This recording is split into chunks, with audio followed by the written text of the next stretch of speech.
the anxious father,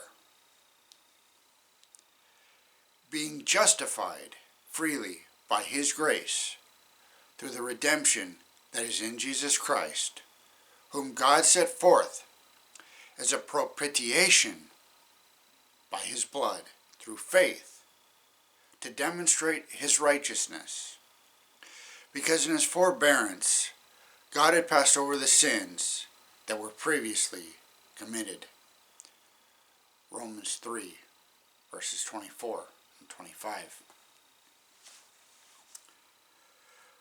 When our daughter was scheduled for surgery, I could see her anxiety growing as the circled date on the calendar grew near. She's a brave kid, and it invariably is hard to dampen her spirits, but I did notice her growing grimmer by the day. No one looks forward to surgery, I assured her, including me.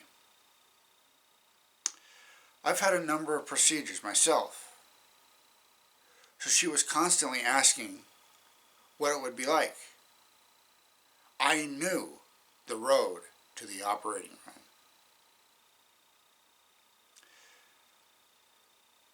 But what I did not know was the road a parent must travel.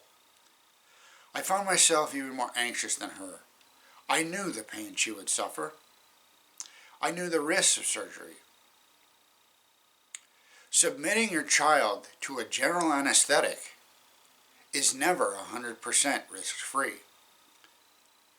When the day came, I was nearly sick to my stomach with worry. I did not let her see it. As the human race walked out of Eden, the waiting began. We were sick and in need of a radical solution. The promised solution was the seed of the woman who had come to crush the serpent's head. As each new child was born into the world, God's people wondered, could this be the Messiah? Humanity was anxious, justifiably so.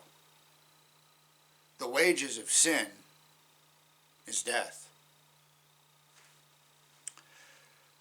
We understand our part of the equation well. What we do not understand is the anxiety felt in the courts of heaven. Each sin, each violation of God's moral law demanded the life of the sinner. The accuser could point to each violation and insist that God was being unfair. Satan had been removed from heaven for sin, and the human race appeared to be freely perpetuating it. Was God merely passing over human sin? According to Paul, the astonishing answer is yes. He was not excusing sin. That would be impossible.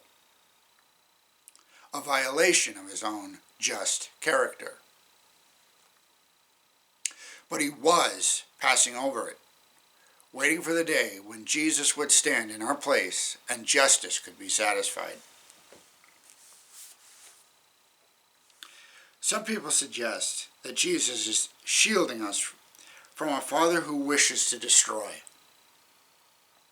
On the contrary, Paul shows that the Father was waiting anxiously for the whole ordeal to be over, passing over our sins so that he could save us.